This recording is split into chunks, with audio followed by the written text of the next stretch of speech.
E aí pessoal, tudo bem? Eu gostaria de deixar uma palavra, hoje uma palavra pastoral, especialmente para nós da comunidade casa, a comunidade apostólica de serviço e adoração, a respeito do que a gente tem discernido nesses dias, nesse tempo, principalmente agora, pós-Páscoa. Eu queria muito estar cultuando com os irmãos, ministrando a palavra, mas a gente não pôde, né? Estamos nesse tempo ainda aí de distanciamento, estamos evitando as aglomerações, não temos nossos cultos, mas eu tenho uma palavra para vocês e eu queria muito que vocês refletissem sobre isso. E a palavra que Deus tem trazido ao meu coração desde já do período da Páscoa é sobre uma celebração, uma festa que Deus tem para nós em família. E eu quero ler aqui só o versículo 1 do capítulo 5 do livro de Êxodo, mas eu aconselho a todos, principalmente vocês aí que estão me ouvindo, a ler o capítulo 15 de Êxodo, que é quando Moisés, ao atravessar o Mar Vermelho, eles celebram, Miriam dança, é uma expressão de louvor, de gratidão, um tempo de cantar mesmo, de dançar, porque eles saíram do Egito. Vocês vão entender, eu quero ministrar aqui o que Deus está falando no meu coração, e eu espero que vocês compreendam isso. Então eu vou ler aqui Êxodo 5, que diz assim, versículo 1. E depois foram Moisés e Arão e disseram a Faraó: assim diz o Senhor, Deus de Israel: deixa ir o meu povo, para que celebrem uma festa no deserto. Essa é a palavra que Deus tem falado no meu coração. Deus quer celebrar uma festa conosco no deserto. Lembrando que a Páscoa, ela tinha uma intenção de preparação, eles estavam saindo do Egito, mas porém é interessante a gente entender que essa festa não era para ser celebrada, até uma palavra-chave talvez aqui no meu coração, é uma festa para ser celebrada em família. Porque a intenção era que todos os filhos de Israel celebrassem essa Páscoa, celebrassem esta festa. Tanto é que teve um momento que Faraó permitiu que Moisés fosse, mas disse: olha, vão vocês, mas deixa aqui sua família, suas coisas. E Moisés rejeitou, falou: não, nós vamos todos nós iremos, porque nós iremos celebrar uma festa no deserto, e é necessário que todos, inclusive animais, bens, tudo. Moisés tinha entendido o que Deus tinha falado do coração dele, até porque se você não pode celebrar em família, não existe celebração. Alguém já disse que nenhum sucesso compensa o fracasso em família. Então uma das coisas que está gerando no meu coração é família, então eu quero que vocês entendam isso. Porém, nesse tempo, já alguns dias atrás, refletindo essa saída do Egito, é interessante a gente entender, mas como foram parar no Egito.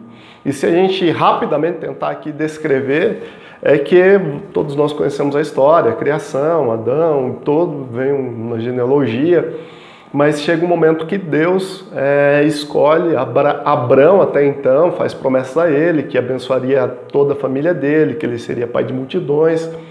E nós sabemos que Deus é um Deus geracional, ou seja, um Deus de Abraão, Isaac e Jacó e de gerações. Então Deus faz uma promessa interessante a Abraão, que em 400 anos ele veria se cumprir a promessa de uma terra prometida. E dali então nós conhecemos já a história. Porém Abraão gerou seu filho Isaque, Isaque gerou seu filho Jacó. E é justamente nesse conflito familiar, quando Jacó tem lá os seus 11 filhos, lembram disso? E José é um sonhador, tem uns sonhos, e aí seus irmãos pegam ele, vendem ele como escravo, e é dessa forma, meu irmão, que o povo de Israel foi parar no Egito. Até porque Israel era o nome de Jacó. Jacó, quando luta com Deus, é que seu nome é transformado, é mudado, não mais agora Jacó, mas então Israel, porque ele lutou como um príncipe com Deus, e então ele é levado, né, ele constitui família, Jacó, ele tem ali seus 11 filhos, e um dos seus filhos é José, como eu disse, e os seus irmãos, mais uma vez, conflito agora familiar, seus irmãos, seus familiares pegam ele, nós sabemos o motivo até, e vendem ele, na verdade lançam ele antes num buraco, numa cisterna, dali ele é vendido como escravo e é levado para o Egito. Então a gente tem que entender que tudo isso começa lá atrás com a família.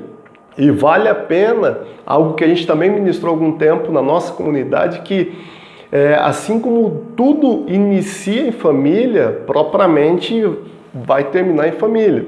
A família é uma instituição divina, que Deus criou Adão para que ele crescesse, multiplicasse, se tornasse uma família, e é interessante que Deus faz com que a família se torne uma igreja, e no fim, nos últimos dias, fará com que a igreja volte a se tornar uma família. E é interessante então que esse conflito familiar ali é que leva os irmãos de José a fazerem o que fizeram com ele, e ele é vendido como escravo e vai parar no Egito. E aí então, depois de um tempo, a gente sabe que houve muita fome, e aí os irmãos de José vão até o Egito, mesmo sem conhecer, é toda aquela história. E aí então ele preserva a vida dos seus irmãos, da sua família, e naquele tempo ele poupou o povo, guardou, protegeu sua família, assim como o Egito. Ele praticamente passa a governar, Faraó senta no trono, mas é ele quem governa, das diretrizes. Porém o tempo passa, e a Bíblia diz também em Êxodo, no capítulo 1, diz que se levantou um rei que não conhecia José. E esse rei viu que aquele povo era muito numeroso, era um povo muito forte, o povo hebreu, o povo ali, os filhos de Israel. E aí então ele tem uma ideia, né, de dar serviço pesado para eles. E esse serviço pesado, esse povo fica 400 anos sofrendo com isso. Na verdade, para ser exato, 430 anos, que é quando aparece um outro sonhador, um outro libertador, Moisés, que é propriamente usado por Deus para fazer com que esse povo entendessem e se levantassem para que fossem libertos daquela escravidão. E é nesse período, nesse trecho, que eu faço uma reflexão para nós. Eu acredito assim que Páscoa, nós acabamos de celebrar, Páscoa é esse momento de transição, esse momento de mudança, que nós deixamos o Egito e passamos em direção a uma terra prometida, mas não sem antes passar pelo deserto, tá? E é no deserto que Deus conhece o nosso coração, é no deserto que Deus prova o nosso coração. E é interessante ainda relembrar que na Páscoa eles tinham que estar preparados para a celebração, tanto que Moisés diz para eles o quê? Para ter um cingido dos seus lombos, sandália nos pés e um cajado nas mãos, porque eles comeriam apressadamente e teriam que sair. Então eu compreendo nesse período de pós-Páscoa que nós já celebramos a Páscoa, nós já saímos do Egito e nós estamos agora indo em direção a uma terra prometida, que Deus jurou aos nossos pais, começando em Abraão, Isaque e Jacó, e é a terra que tem prometida para mim, para você, para nós da comunidade, para nós que servimos a Deus. E o que acontece é que nesse inteirinho agora, é que Deus realmente prova os nossos corações. Porque a Bíblia diz em Deuteronômio 8 que Deus humilhou deixou o povo passar fome, provou-os no deserto para saber o que havia no coração deles. E esse é um tempo que Deus está levando a gente a ser experimentado no deserto. Porque, meu irmão, talvez isso é um clichê, tirar o povo do Egito não foi difícil. Difícil foi tirar o Egito de dentro do coração do povo. E esse tem sido o nosso desafio. Nós estamos caminhando para uma terra que mana leite e mel, nós estamos caminhando para uma terra que Deus prometeu, mas porém nesse percurso agora, saímos do Egito, mas entramos no deserto. E o deserto é onde Deus prova os nossos corações. É no deserto que falta sim o que comer, falta o que beber. É no deserto que a gente vai viver daquilo que sai da boca de Deus, porque Deus provou, humilhou o povo, deixou passar fome para que eles entendessem que nem só de pão viveria o homem, mas de toda palavra que saísse da boca do Eterno. Então, nesses dias, eu tenho a dizer assim que não se preocupem com o que comer, não se preocupem com o que beber, não se preocupem com o que se vestir. Saiba de uma coisa, se necessário for, vai brotar água da rocha, se preciso for, virá pão do céu, mas nós precisamos aprender a viver agora nesse período com o básico, com o necessário, com o suficiente para esse tempo, tá? Então esse é o momento que eu discerno no meu coração que é um tempo de nivelamento. Deus está nivelando, verdade, sabe? Aquele que tem muito vai ter que repartir com aquele que tem pouco. É verdade, está um momento de nivelar. Porque é interessante também que nesse período que eles passavam pelo deserto, Deus mandava pão do céu para que eles comessem. E a ordem de Deus era assim, olha, não pega nada para amanhã, só pega o suficiente para hoje, o pão de hoje, sabe? O pão nosso de cada dia. E não se preocupe com amanhã. Porém, ele enviava e diz que aquele que pegou muito não sobrou, e o que pegou pouco não faltou, porque cada um pegava segundo a necessidade. E é interessante a gente entender que uma família grande pegava uma porção grande, mas uma família pequena pegava uma porção pequena.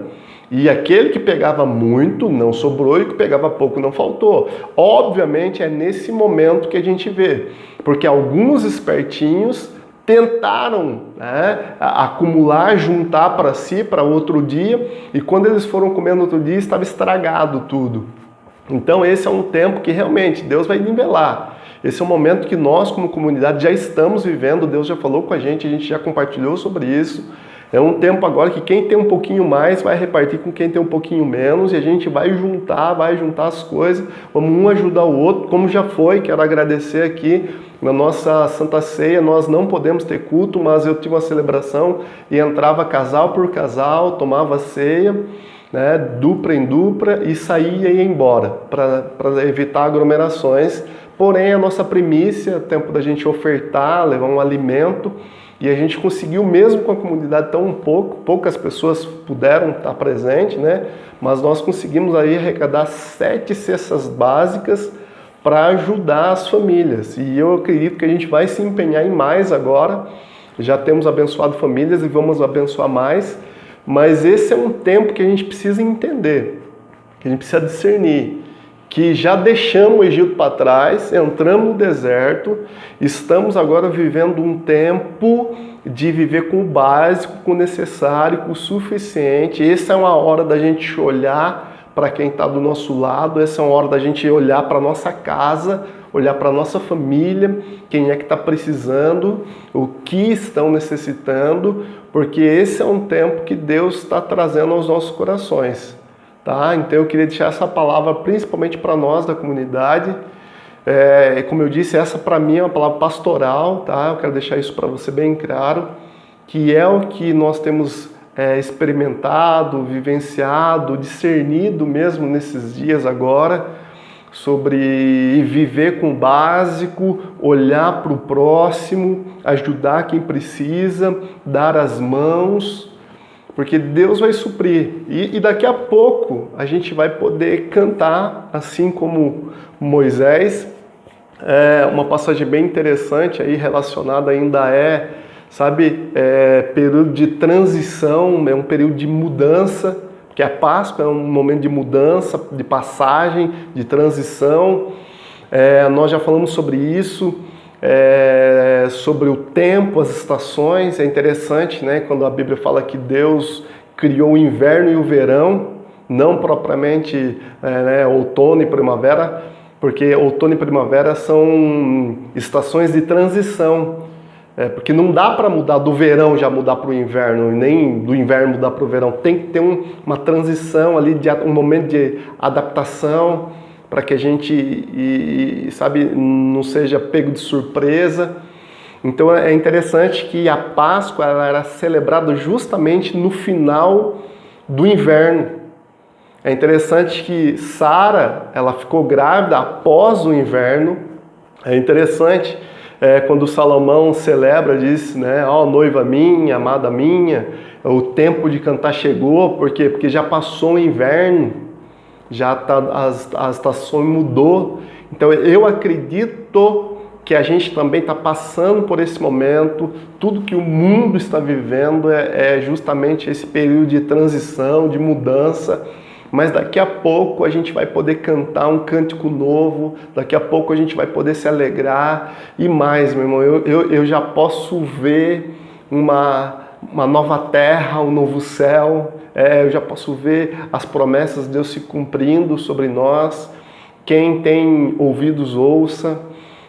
Discerne agora o que o Espírito está falando nesses dias, porque nos impediram propriamente, o momento é propício de nós não estarmos reunidos num prédio, mas nós não podemos estar longe, distantes em amor. Então esse é o nosso desafio hoje, estarmos unidos em amor, em oração, em intercessão, discernindo os tempos.